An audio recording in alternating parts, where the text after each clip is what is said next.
Good morning. Let's start with that violence at the Trump rally in Tucson, Arizona yesterday. That happened. Last week there was violence in Chicago. Is this the image that the Republican Party wants to project in the country?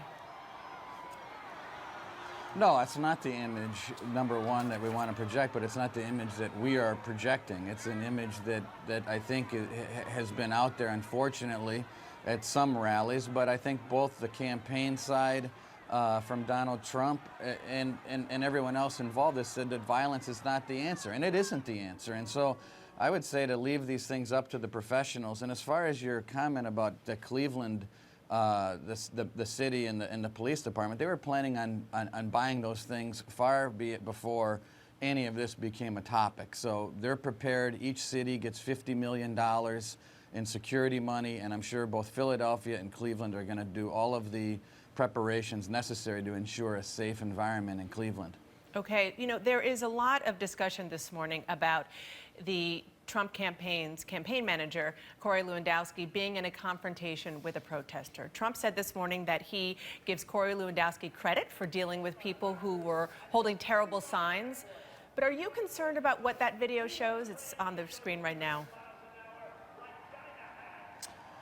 Well, I haven't seen the video, and obviously as I'm talking, everyone else is looking at the video. I saw some still images this morning before getting on earlier shows. But clearly, look, what I've said is that, and I think everyone agrees, that getting involved in confrontations, violence is not the answer. Getting involved is not the answer.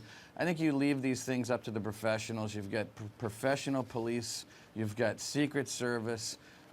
That's what I would say. I think that's what everyone sort of agrees with at this point, and it's certainly not something that we would condone as far as the continuation of violence, and it goes to both sides. I mean, it starts with agitators, and then people take matters in their own hands. It just obviously doesn't work. Okay, let's turn to the matter of you not having a nominee in sight. Donald Trump told CNN this week that if he is 20 or 100 delegates short of the magic number of 1237, he should still get the nomination. Does that sound fair to you?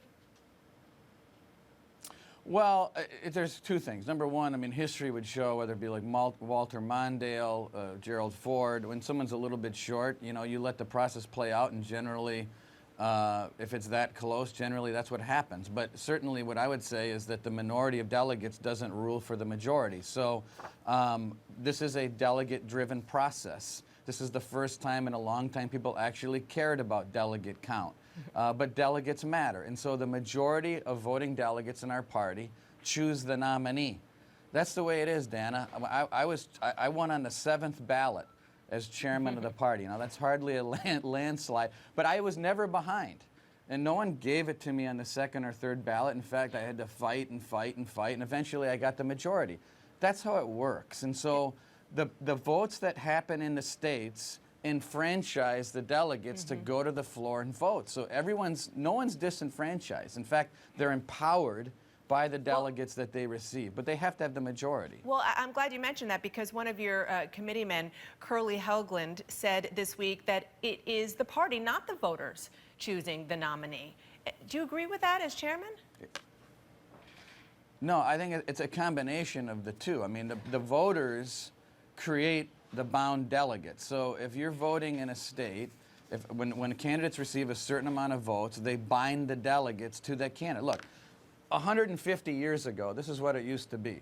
People would run for delegates in their states. They would win these elections, and they would go to the floor of a convention, and they'd vote for who they wanted. And that's how we picked a nominee. Same thing Kiwanis would do. Same thing the NRA would do.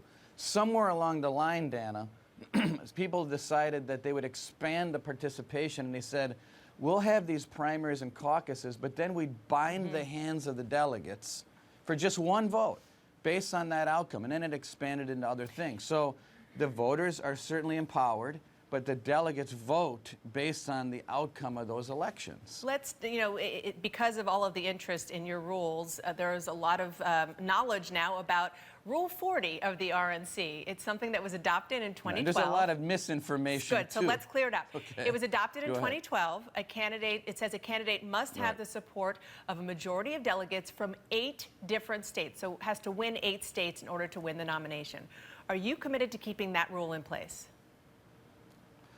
First of all, it's not exactly right. What the rule says is that in order to be nominated on the floor, you have to have the majority of delegates from 8 states. And by the way, that was put in 2012 for the 2012 convention. Right. The Rules Committee for the 2016 convention will decide what that rule is. So now, and there's nothing mysterious about that. I tend to be a person who likes to keep things the way they are.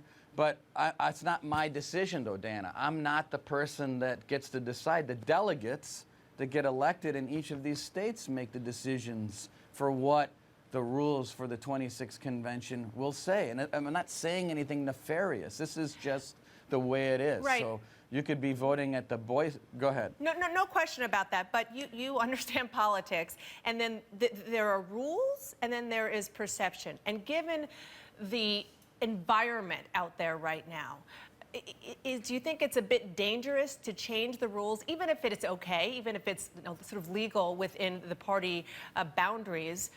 It certainly will look like, potentially, like things are being rigged one way or another if and when the rules are changed, given the environment. There are always risks to every decision that you make, but there'll always be a perception problem if people continue to not explain the process properly. So the 2012 Rules Committee writes the rules for the 2012 convention. The 2016 Rules Committee writes the rules for the 2016 convention. Are you trying to say that the Rules Committee that was made up of Romney delegates should enforce the rules for the 26th convention, which will largely be made up of Trump Cruz delegates? I mean, that wouldn't make any sense, would it? I mean, that's what I don't understand. This is very simple. The delegates get elected. The delegates fill the slots on these different committees, and there's many committees. There's platform, rules, credentials. Those delegates make the decisions on the governance of the convention that they're a part of. That's really simple to me. Thank you, Mr. Chairman. Appreciate it. Sounds simple to you, but it's going to be something you're going to have to explain over and over. I appreciate it.